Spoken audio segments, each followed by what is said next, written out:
Assalamualaikum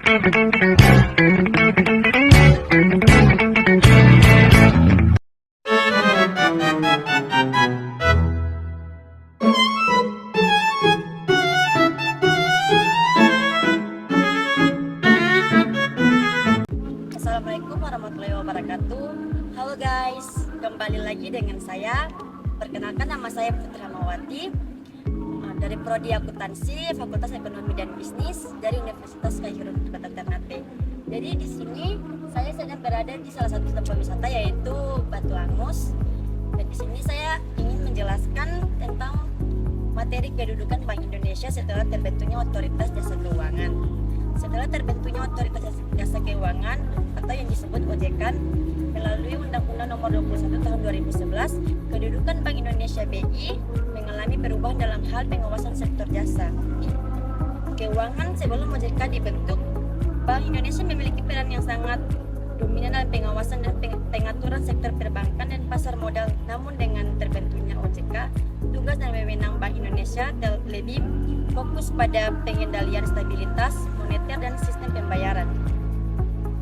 Kedudukan Bank Indonesia setelah terbentuknya OJK: 1. Fokus utama pada kebijakan moneter dan stabilitas sistem keuangan.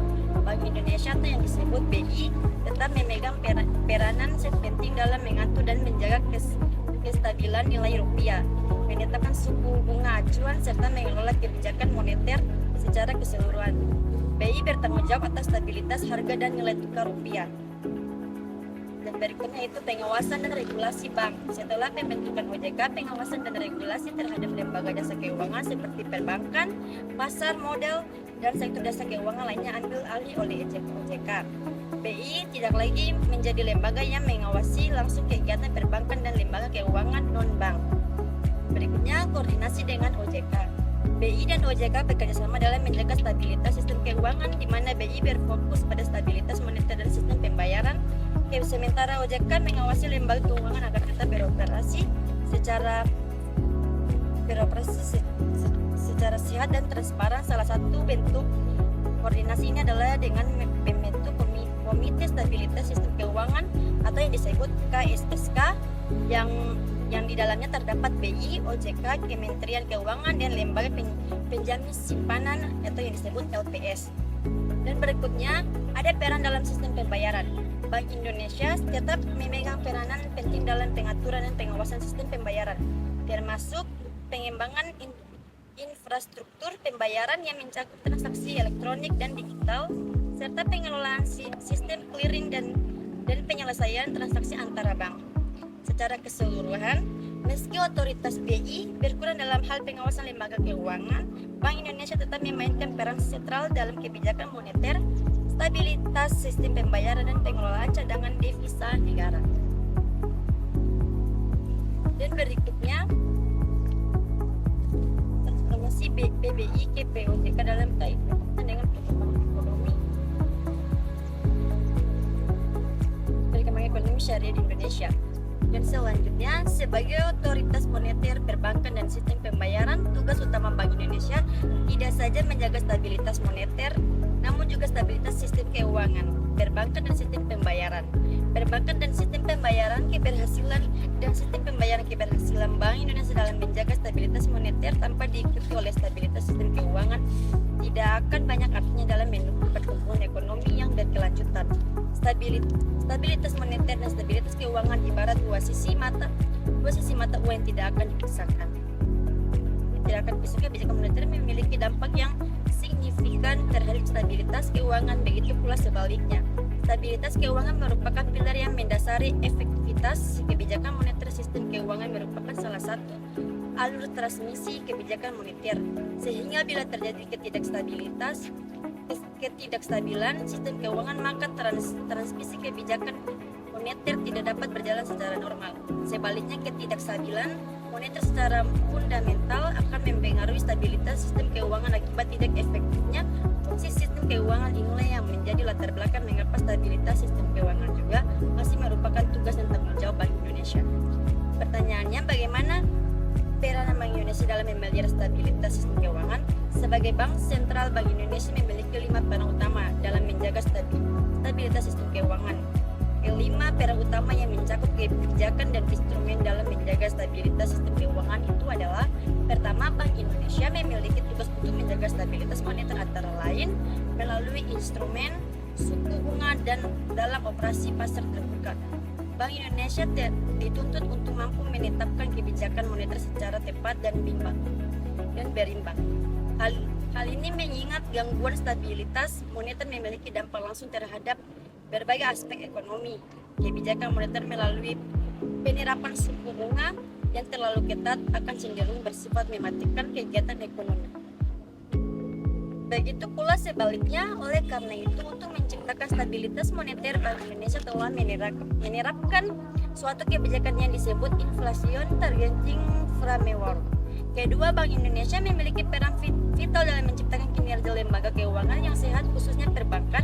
Penciptaan kinerja lembaga perbankan seperti itu dilakukan melalui mekanisme pengawasan dan regulasi. Seperti hal di negara lain, sektor perbankan memiliki pangsa yang dominan dalam sistem keuangan. Oleh sebab itu, kegagalan di sektor ini dapat menimbulkan ketidakstabilan keuangan dan mengganggu perekonomian. Untuk mencegah terjadi kegagalan tersebut, sistem pengawasan dan kebijakan perbankan yang efektif haruslah ditegakkan. Selain itu, disiplin pasar melalui kewenangan dalam pengawasan dan pembuat kebijakan serta penegakan hukum law enforcement harus dijalankan. Bukti yang ada menunjukkan bahwa negara-negara yang menerapkan disiplin pasar memiliki stabilitas sistem keuangan yang kokoh. Sementara itu, supaya penegakan hukum law enforcement dimaksudkan untuk melindungi perbankan dan stakeholder serta sekaligus mendorong kepercayaan terhadap sistem keuangan. Untuk menciptakan stabilitas di sektor perbankan secara berkelanjutan, Bank Indonesia telah menyusun arsitektur perbankan Indonesia dan rencana implementasi Basel. Ketiga, Bank Indonesia memiliki kewenangan untuk mengatur dan menjaga kelancaran sistem pembayaran. Bila terjadi gagal bayar failure to settle pada salah satu peserta dalam sistem pembayaran, maka akan timbul risiko potensial yang cukup serius dan mengganggu kelancaran sistem pembayaran. Kegagalan tersebut dapat menimbulkan risiko yang bersifat menular, contagion risk, sehingga menimbulkan gangguan yang bersifat sistemik. Bank Indonesia mengembangkan mekanisme dan mengatur dalam sistem pembayaran yang cenderung semakin terkait dengan sistem pembayaran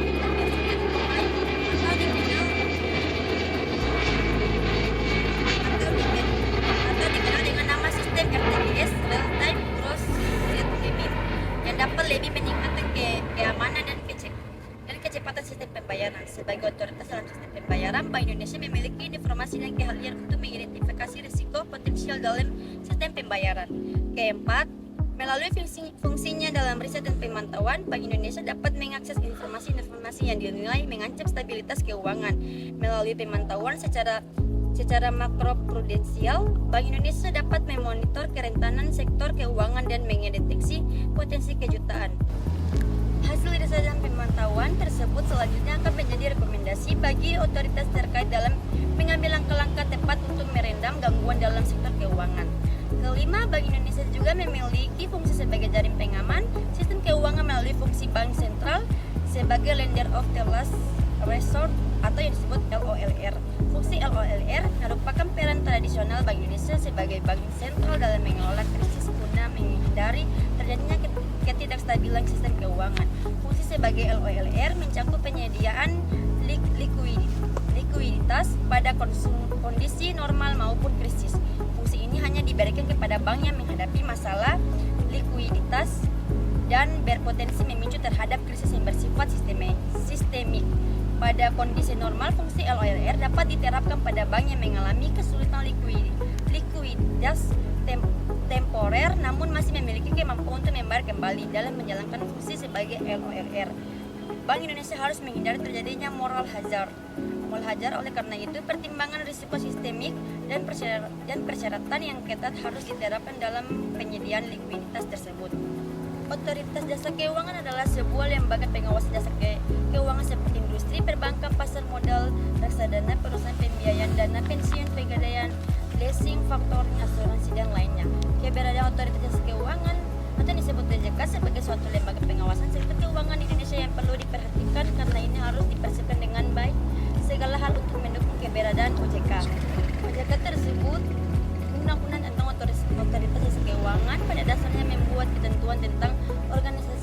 tata kelola atau yang disebut governance dari lembaga yang memiliki otoritas pengaturan dan pengawasan terhadap sektor jasa keuangan, sedangkan ketentuan mengenai jenis-jenis produk jasa keuangan, cakupan dan batas-batas kegiatan lembaga jasa keuangan, kualifikasi dan kriteria lembaga jasa keuangan, tingkat kesehatan dan pengaturan prudensial, serta ketentuan tentang jasa penunjang serta jasa keuangan yang lainnya sebagai yang menyangkut transaksi jasa keuangan diatur dalam undang-undang sektor tersendiri, yaitu undang-undang tentang perbankan pasar modal usaha, peransuransian, dana, pensiun, dan peraturan perundang-undangan lain yang terkait dengan sektor jasa keuangan lainnya.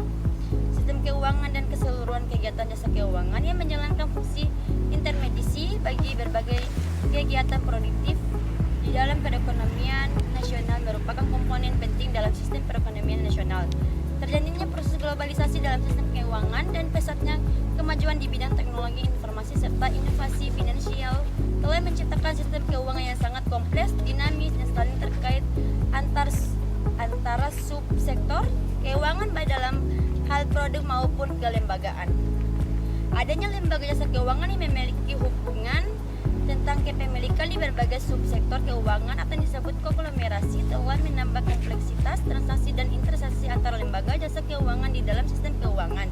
Banyaknya permasalahan lintas sektor di sektor jasa keuangan yang meliputi tindakan moral hazard, belum optimalnya perlindungan konsumen jasa keuangan, dan ketergantungan stabilitas sistem keuangan. Fungsi dan tugas OJK Otoritas Jasa Keuangan adalah sebuah lembaga pengawasan jasa keuangan seperti industri perbankan, pasar modal, reksadana, perusahaan pembiayaan dan pensiun dan asuransi. Keberadaan Otoritas Jasa Keuangan atau disebut OJK sebagai suatu lembaga pengawasan sektor jasa keuangan di Indonesia yang perlu diperhatikan karena ini harus dipersiapkan dengan baik segala hal untuk mendukung keberadaan Otoritas Jasa Keuangan tersebut.